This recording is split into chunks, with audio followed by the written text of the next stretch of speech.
Welcome to Brownish Parenting. Today, we're going to dive into a topic that many South Asian parents can relate to, that pressure to perform, to always be on, to be perfect, and to constantly prove ourselves to others. Many of us grew up watching our parents, and they were often in survival mode, that fight or flight mode, where they were working tirelessly to build stability and opportunity. And that mindset of achievement gets passed down to the next generation. And sometimes this happens without us even realizing it. But here's the truth: survival mode may have helped our parents push through these incredible challenges that they had to face, but it doesn't always serve us or our kids today. So if we're not careful, that energy that may have been passed down to us can make us more reactive versus proactive or responsive as parents. When we push for that perfection, we start to compare ourselves to other parents. We try to drive harder. And in that process, we really do miss that opportunity to connect with our kids. That's why this conversation is so important and it matters because parenting isn't about reacting. It's about creating the right conditions for our kids to thrive. So let's talk about it. What is the difference between reactive parenting and proactive parenting? So reactive parenting is when emotions just like take over. They take charge. It's when we're exhausted, we're stressed, and we're running on autopilot. And something small like just a cup of spilled milk can make it feel like it is the last straw and you can't take any more. We yell, we punish, we react. And it's not because we're bad parents, it's because we're human. And in those moments, we are parenting from survival mode. We're feeling that pressure to constantly be on and constantly be perfect parents. Now, what is proactive parenting? That is rooted in intention. So it's taking that pause before responding to that spilled milk, right? It's saying, hey, I need a second, and it's taking a deep breath before addressing that behavior. It's planning ahead, setting clear boundaries, routines, and emotional check ins so our kids feel secure before that chaos really hits. So when we're proactive, we're able to shift from control to connection. And instead of managing our kids' behavior, we're really guiding their growth. And instead of reacting out of fear, we can respond with more calmness and more clarity. So it's really checking in on our own nervous system before we check in on our children. And the difference isn't about being perfect, it's just about being present with what's happening inside of the parent and then what's happening with that child's behavior. Proactive parenting really does help build trust and it models emotional regulation for children. They see a parent frustrated, but knowing how to regulate those emotions in real time. Now, it shows our kids that love isn't earned by also being perfect and not spilling the milk, but it's built through patience and understanding one another and our own needs and how those needs can be met. So, in this episode, we're going to be talking about why parenting can sometimes feel like this high performance job and why burnout is so common for parents. And so, I want to talk today about what it means to raise resilient kids in a world that's constantly pushing us to do more. Most importantly, in this episode, we are going to be sharing real and practical tools that you can use right away in your homes. So, when we do these simple nervous resets, this is going to help you pause, it's going to help you breathe and respond with that intention that your children are really looking for. And even when life feels overwhelming, you're going to be able to have these tools so that you have a go to before you react. And so let's go ahead and take a deep breath right now. And we are going to jump in and meet our guest for today. Let me introduce you to today's guest, Sharmila, the founder of Performance and Resilience Tactics. She has been a physical therapist for 25 years with certifications in yoga, meditation, clinical hypnosis, and trauma-informed practices.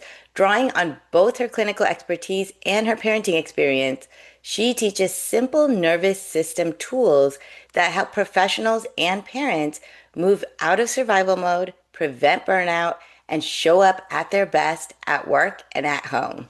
Sharmila, I'm so excited to have you here today, and I would love to just learn a little bit more about your story, how you got started in this space with optimizing the mind, the body, performance, resilience.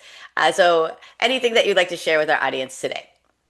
Thank you. Well, thank you so much for Mhm. having me on your show. I really appreciate it and glad to be part of this conversation. Yeah.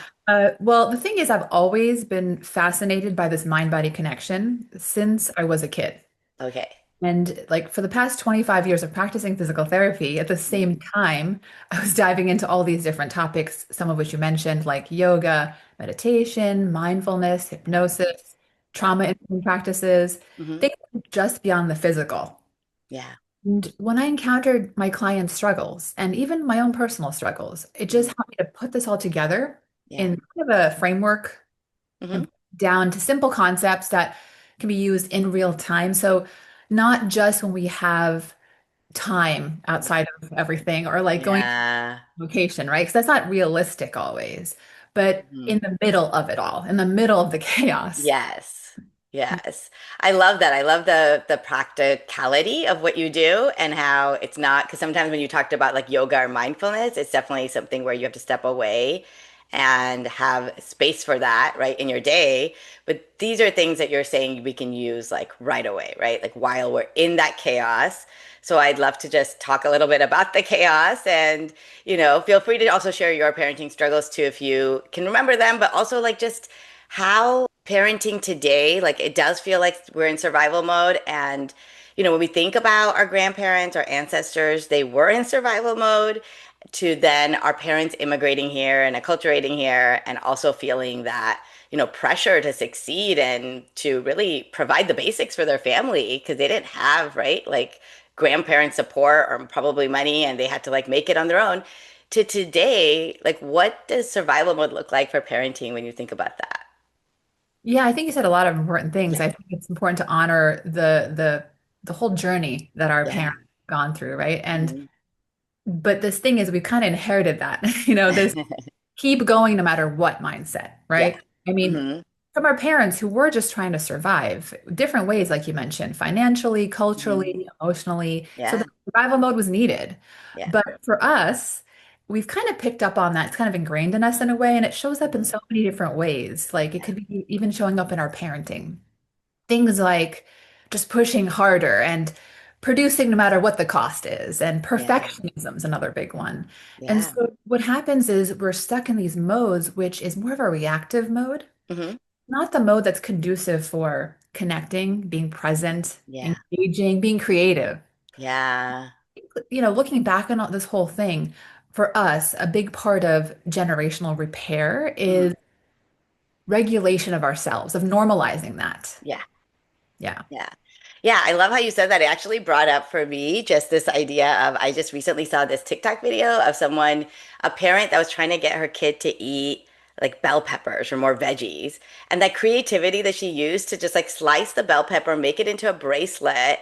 And then she told her daughter, like, hey, do you want to take a bite of, your crunchy pepper bracelet? And the daughter was like, yeah, sure. Versus like Indian parents sometimes are like, eat your vegetables right now. And that's what I'm saying. You have to do this, right? And it's, Down their throats. yeah, yeah. And Right. so I feel like, yeah, when you think about that reactive versus responsive and just the different ages that kids are at, like whether it's like getting them to eat their vegetables or like, we have boys that are teens now. And so thinking about when they come back past curfew and everything just feels really like high stakes. And I feel like a lot of South Asian parents might go to that worst case scenario. This is the end all, like right away. I don't know if that has something to do with this, but if you could talk more about how why, I guess, like, yeah, how we're so reactive, why we're so reactive, and how do we move away from that?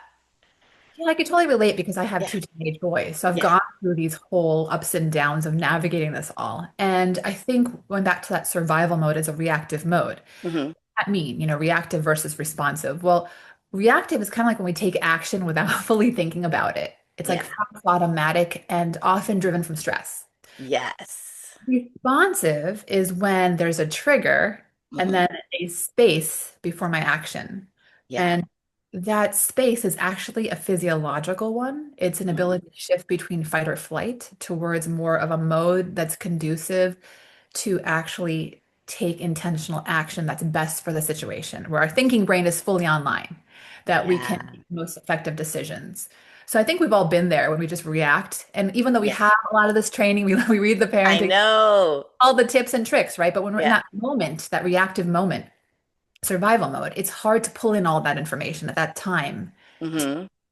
intentional action. Yeah. Yeah, no, yeah, I think that's so important because for like the parent-child relationship, that is so, so important what you said because being reactive is just pulling kids away. Like they're not necessarily going to open up about why they did what they did or as they get older, right? In the beginning, it's like the young stuff, like when they're young, it's just like the little things, but it's also causing a lot of fear. And then they're just being more obedient. And then as they get older, it actually impacts your relationship. So this is why it's so, so important. And like, just building connection with them is only going to happen when we can be responsive. And so I'd like to move into just you at the emotional junk drawer a little bit and the concept that you have there for, you talked about reactive is coming from stress. How can we acknowledge that stress and let go of that stress? And what does the emotional junk drawer, I guess, have to do with that too? Yeah. Yeah, I've used this analogy before. My friends are emotional junk drawer, and I'm just using that just to really accent the point that when we shove things down and keep going, we keep Yes. pushing forward no matter what, Yeah. that goes somewhere. Our Uh-huh. body keeps track of it all. Our Yeah. body doesn't lie. Hmm. So we store stress in our body, and it doesn't have to be just in the diaphragm. It could be anywhere in our body. But I use that analogy just to bring up that point. Yeah. So the diaphragm is one common place, which then keeping in line with that, it affects how we breathe, how we show up, how we perform, our energy, our focus, and keeps us in that stress mode. Yeah. So bringing our awareness to our body and Hmm. like developing a relationship with it is a way to start to navigate that. Yeah, yeah. And I like how, when you think about that, shoving all these emotions down. So that's where that mind and body connection is coming from because you're telling yourself these stories about what you're like as a parent or why you didn't, step in or you're feeling judged for what your child just did. And so all that stuff is just coming in and it just keeps coming in and you don't feel like a perfect parent. And then your child is not doing what they're supposed to be doing for the elders in the community. And then you're like, oh my God, I'm being judged for that now. And then all that stuff is getting shoved in. So it's like these stories and the stress around what we have placed as expectations for ourselves as parents starts this idea and all these, thoughts and feelings and emotions that then get, shoved down. And then we kind of erupt, right? We have this reactive thing that happens. Yeah, we have this pressure to perform all the time, Yeah. Yeah. from different angles. And Yeah. one way we feel like we're failing. There's I so know. much pressure on us to Yeah. get it right. Yeah. So are there strategies that you use for maybe emptying that emotional junk drawer? Like, is there something that parents can do? Yeah, there's so many strategies, there's so many different approaches from different angles, but Yeah. the angle that I use is a body-based approach. So Okay. again, you know, first understanding what our body signals are in that moment of chaos. Yeah.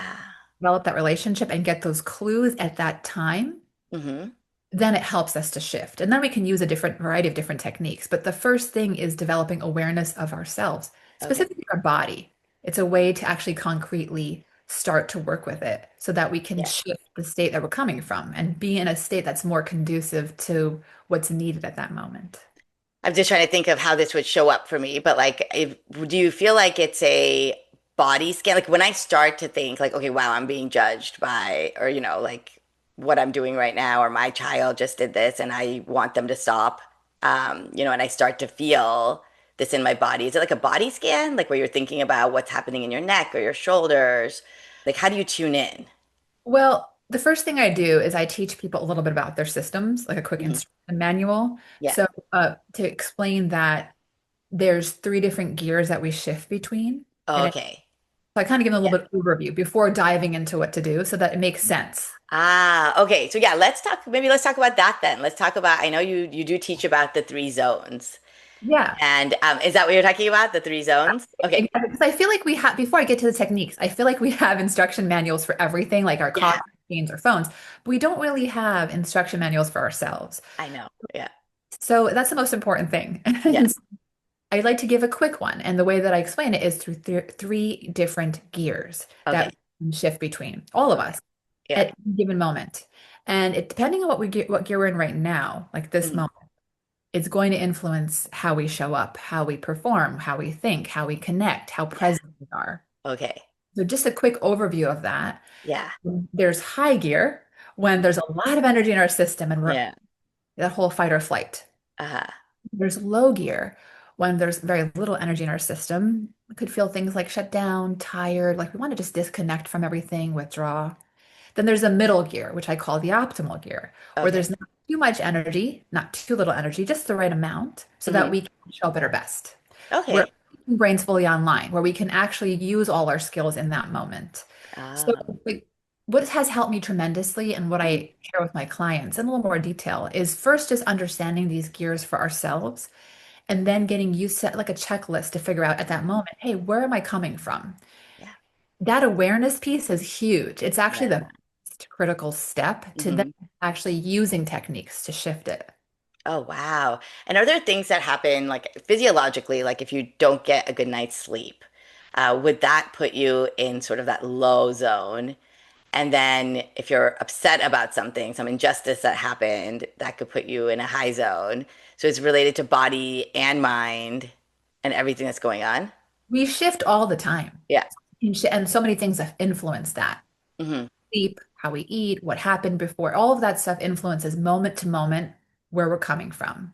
Yeah. So just even kind of holding space for that and Mhm. validating that this is what's happening, I think for me has been really freeing Yeah. because then in the moment of it all, I can figure out, okay, why am I acting this way? Like what is, Yeah. because sometimes it's like we react and then afterwards it's just kind of too late. So in the moment, regulation, micro regulation, little moments to reset Mhm. ourselves, to me has been huge. Okay. So if you're in a high zone, yeah, what is a micro regulation that you Okay, could so, use? Because that's the reactive mode that we're trying to get out of, right? For our parents. right. Yeah. So high gear Hmm. is we're on and we're just, there's so much to do. It's too little time. We're running around. And we're often operating from this mode, actually, for all of Yeah. us. Busy with lots to do. And I Yeah. work with people similar to when I work with people that are in high pressure positions, Hmm. they're on all the time. They don't, that's not sustainable. But then Yeah. they don't have time to clock out, just like with parenting. Parenting is Yeah. 24/7, It right? is. A Yeah. high performance role too, because it's Yeah. unpredictable, Uh-huh. emotionally demanding, and it's 24/7. Yeah. There's not necessarily time to clock out. Hmm. So for both these types of things, I talk about how important it is to have in the moment, I'm talking 60 seconds or less, Yeah. micro resets, that Yeah. micro regulation to just Yeah. shift us out of high gear down towards optimal gear. That's it. Okay. So not just waiting for like that vacation that happens Yeah. weekends or if we Yeah. ever get time to ourselves, which might not ever happen. I know. I know. The moment type of things. We Yeah. can't wait until it's perfect to do it. Yeah. When we burn out. Especially when you're parenting infants and toddlers, and it's so Yeah. hard when it's so demanding of your time. Yes. But I think a lot of the language it revolves around, self-care and wellness, meaning going to some place, I know. spending an hour doing something. And so Yeah. that makes someone feel like, well, that's not for me. Yeah. And Yeah. so I just want to normalize that to say Uh-huh. that even if you're so busy, you don't have time, there's things you can do in 60 seconds or less. Simple things that if you apply them consistently can help keep us in our optimal gear. Okay. And then, so we'll get to what those are in a little bit, but also, so we talked about switching from high energy, high zone to the optimal. Do you also teach if you're in low? Like, because you could be in low if you're just if you're really sad about something, or again, maybe you didn't get the right amount of rest, or, I'm sure there's other reasons. Like, what else have you seen for low, I guess, when you're in a low? There's ways to regulate from both places. Okay. I start usually with high gear because that's one that is usually common for Yeah. people. we're busy. And sometimes Okay. when we're in high gear for so long and we don't give ourselves recovery, we crash into low. Oh, okay. So Yeah. overwhelming, so we just kind of shut down. And so I And start that's with that like parenting burnout, right? burnout. Like, yeah. Right. Yeah. Exactly. We want to just forget everything, just disconnect. And so I like to start with high gear, just with Okay. simple things to do to keep our system balanced. Okay. Later on, coming to that low gear part. And if I'm working one-on-one with somebody, I can make this very specific to them. You know? Got it. Okay. So yeah, let's talk about like what you would do for switching from a high gear to optimal. Yeah, I mean, I can give you some general examples of resets. Yeah. So again, it's coming from the body. It's a Hmm. body approach. And so when we're in high gear, there's some clues our body gives us. Okay. Yeah. Clues in our breathing and Hmm. clues in our muscle tension. Okay. Starting with two just really simple things to do. Hmm. Breathing. Many different breathing techniques out there. I Hmm. start with something called anchor breaths, which is just taking Yeah. 3 breaths Okay. with 4 principles of number one, slowing it down, because when we are in high gear, our breathing becomes really fast. Yeah. Interacting that by slowing it down. Hmm. Two, trying to breathe from our nose if possible, if that's okay for us. Hmm. Number three, good posture. And Okay. number four, allowing our belly to soften and move as we breathe. So just taking 3 intentional breaths that way. Actually, even Wow. one breath. I don't know if you've ever Yeah. noticed this, but Yeah. just taking one breath for myself has actually helped, and even for my clients. Yeah. But I like to say three just to give a little more time. Yeah. How is that pause that happens? It's a pause, and then you're shifting your system, your nervous system into Hmm. a more balanced state. Yeah.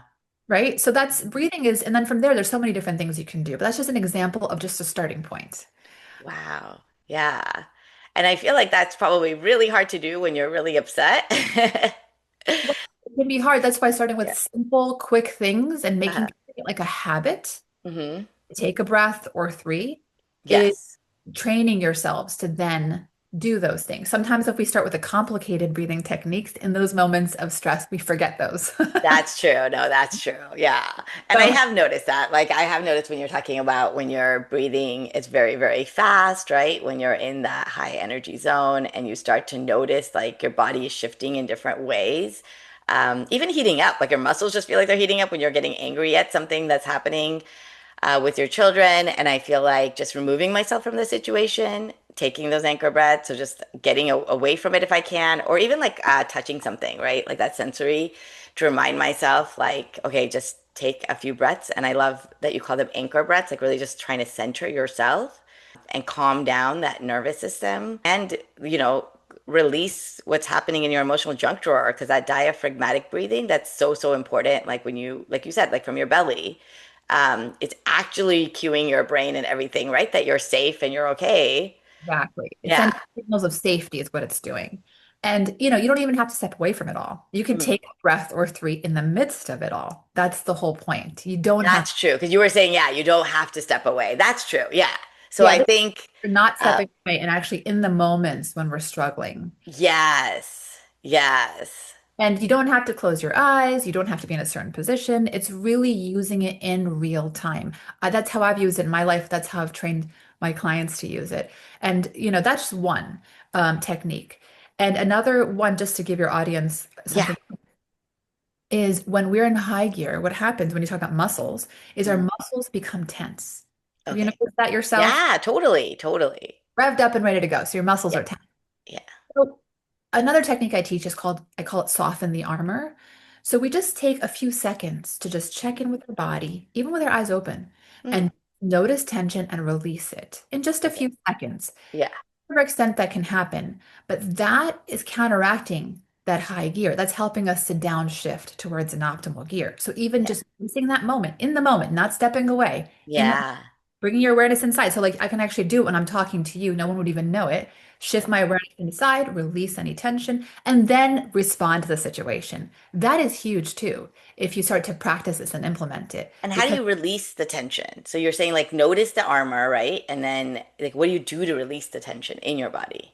just soften it. And you can Okay. do longer practices to get better at that. But Yeah. even in the moment, like next time you notice yourself in a situation that is a little bit triggering, Yeah. bring your awareness inside. The first piece is awareness. The first piece is even knowing that you have Mhm. that muscle tension because a lot of us are walking around with this armor and tension. And I can say this as a physical therapist, Yeah. be armored up. and don't even realize that we are. So the first I place know. Yeah. of it is Yeah. not releasing it. You know what Yeah, I mean? yeah, yeah. Yeah, totally. I was just doing like a progressive muscle relaxation where you're like tensing it up and then relaxing it for another group that I was working with, like for refugee support. And I feel like that really helped them understand that their body, like you were saying, like a lot of times people don't understand that their bodies are so tense. And so I feel like something like that too, where you were basically just tensing up, right, your muscles and then relaxing can help you notice that difference. Yeah. Any ways to build on that body awareness? So Yeah. thinking and relaxing is another one for sure. Just two introductory points is what I'm getting at Yeah. for something to start with right now. Because when we're in high gear, when we're in survival mode, we disconnect from our body. Hmm. So we're just bringing this awareness back into the body. No matter which technique you do, that Yeah. awareness is a piece there. But like Yeah. I said, the more that we can befriend our body and understand the signals of our body, the more efficient we can do any of these techniques. And the more That's so efficient. true. Yeah. And I think that's key because I think a lot of times, like you were saying, right? South Asian parents, South Asians in general, we have not been taught to tune into our bodies. That's not something that we grew up with our parents saying, even, is your body full right now? It was like, finish your plate. Yeah. Like, so we didn't have Yeah. that recognition or awareness that our bodies are giving us signals to stop eating or to eat. And I see this a lot Exactly. in We different override our own cues. You're right. You're so right about that. yeah. Like even being full, you Yeah, know? yeah, yeah, yeah. So something as simple as that. So obviously, like when we're thinking about parenting and being in stress, we're not like the first question we're not asking ourselves is like, hey, what is my body doing right now? So I think that is going to be so important just to have those key questions that you ask yourself first before doing anything about it that you may regret later, right? And not and hope like think later that maybe I shouldn't have done that. So yeah, that's great to think about. And what would you as a parent yourself, were there like mind body tools that worked the best for you? Are they the ones you told us about, or was there anything specific that you could think about that you did? Your kids were being raised? Sure. But Yeah. before I wanted to just finish by saying that these are all body-based regulations. So Mhm. it's about sometimes it's hard when we're in these stress states to think ourselves calm. Yeah. I don't know if you've been there, but sometimes we're so revved up that it's hard to think yourselves calm. But to shift our body can help us to shift into a state where there's more calm.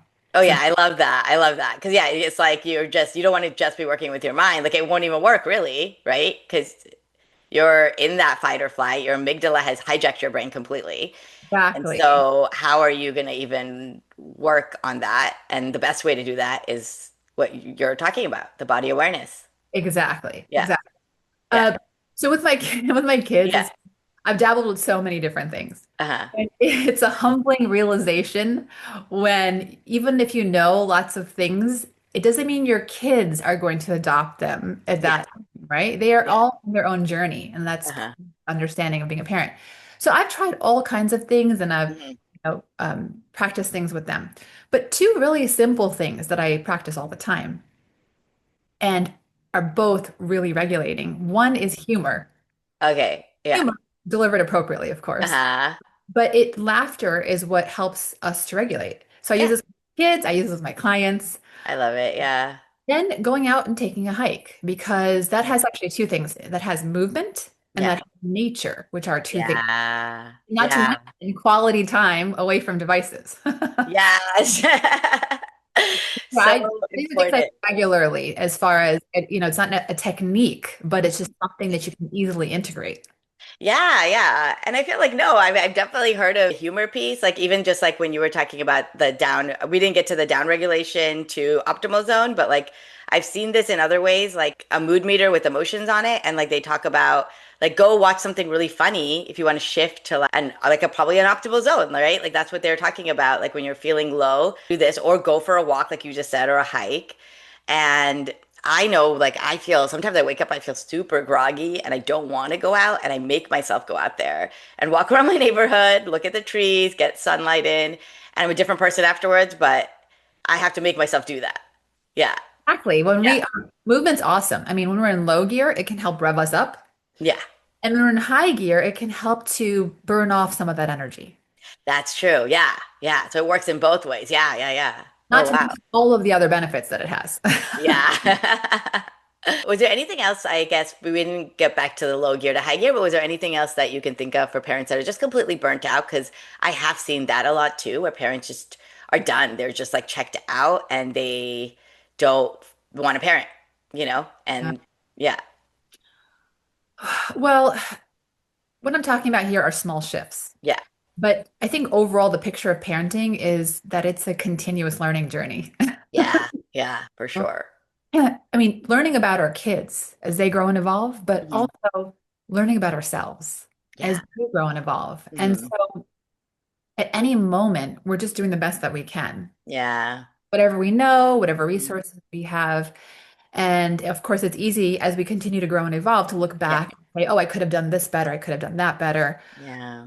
But just recognizing that right here, right now, Hmm. there are small, simple things that you can do. It doesn't have to be the big things. Yeah. Yeah. And that, you know, actually a huge piece of this is that our regulation is contagious. Yeah. But what can we do? What can we do for our kids? I think we Hmm. miss sometimes we teach techniques and all of these things to Hmm. teach our kids. Yeah. But I think one huge aha Hmm. moment for me, Yeah. also from not doing it well, Yeah. from messing up actually, Yeah. is that regulation is contagious. So Hmm. the state that I'm in is going to impact my kids. And Yeah. so even if we don't exactly do something, Yeah. checkbox of perfect things to do, Uh-huh.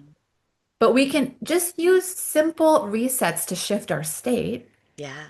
Because often we come at that from that whole self-care piece, which comes Mhm. from guilt. Like we feel guilty about it. Yeah. But that's actually really important to model regulation, which is important for building resilience in our kids. Yeah, yeah. And I love that. Like you are the model for your children to show them how this growth happens in this space that we're talking about. As my kids have definitely seen it from me. It definitely was a lot more reactive before when they were younger, and especially with my son, because he always says my daughter has it easier because they're 5 years apart, and I definitely more reactive with my son. But he's like, "Whoa, mom! Like you have changed. Like he has seen this." And so, my question for you was like for parents who feel that regret, that guilt, like they were overwhelmed, how do they now begin to build that emotional safety at home? And you kind of talked about, right, like that repair and showing them that this is possible with these micro resets in the moment and maybe narrating that, like telling them, hey, this is what I'm doing right now has helped me. I'm sure your kids have seen it, right? Your sons. Yeah, I mean, I think there's so many things. Well, first of all, to build that emotional safety, it's Hmm. really a huge piece of that is our full presence for our Yeah. kids. We want to build emotional safety for them. Our presence means our ability to validate their experiences, Yeah. to listen Hmm. non-judgmentally, to help them to feel seen and heard, Yeah. which is coming from a regulated place. Hmm. And I think a lot of times when we talk about perfectionism and all of this, I Yeah. think we're really good Hmm. at sharing our successes with our kids. I They know. pick Yeah. it up from us, right? Yeah. All the successes, all the wins, but we're not as good about sharing our struggles, our failures, and Hmm. we've kind of messed up. And so Yeah. even just modeling that, modeling repair, and Hmm. even in the midst of the chaos, regulating ourselves. So we don't have to wait till things are perfect. Actually, in that moment, Hmm. model even a small thing Yeah. is huge, right? Yeah, yeah, I love that. Like breaking that perfectionism cycle for so many South Asians. And to do that, you have to be present. And I love how you talked about active listening and not being judgmental and showing up, because with perfectionism, you're thinking about that checklist. You can't really be present. And Exactly. so being present means you're leaving that behind and showing up, but also like sharing your mistakes, your failures, which I have heard from a lot of South Asian children that they feel that pressure because obviously they're like, look at my parents and now look at what I have to do. And so helping them see that. And so I love that. And I always tell parents, like, share dinner, like share one mistake you made, because that's also part of the growth mindset. And it should be something that you take, like, you have to make mistakes in order to grow and show our kids that. So whatever we want them to do, we should be modeling it. Like, Exactly. And I learned this from yeah, a pediatrician a long time ago who yeah, said to me that make sure you share your failures. That yeah. if the kids look at us, they just see, oh, we're so successful, we have Mhm. this, we have that. They don't realize that it takes hard work and failure and all of the struggles we actually have had to face. Yeah. That's not really depicting an accurate picture. Yeah. It's, it's like an Instagram when everything's perfect. You don't really see Yeah. things.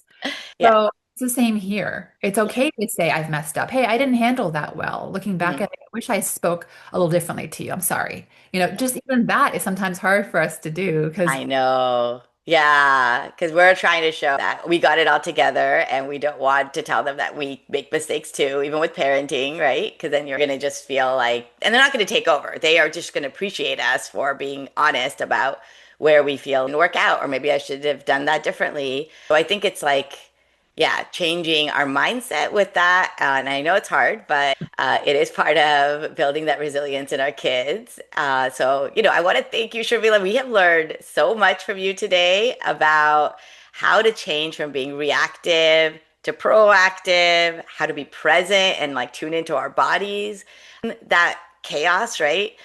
And so, and all the practical tools that you gave us, I just wanted to ask you where listeners can find you, connect with you, and support the work that you're doing. thank you. I so appreciate being here and having these important conversations. Yeah. I think they're needed. Yeah. And my best way to reach me is my website, resilienceptactics.com. Okay. I'm also on Facebook, Instagram, LinkedIn, and I give out free 20-minute strategy calls and work with people one-on-one or groups or workplaces. So I'd love to connect. Together, we are building a community of strong, conscious South Asian parents, learning to be less reactive, more responsive, and deeply connected to our kids. Thank you so much, Sharmila, and to our audience at Brownish Parenting.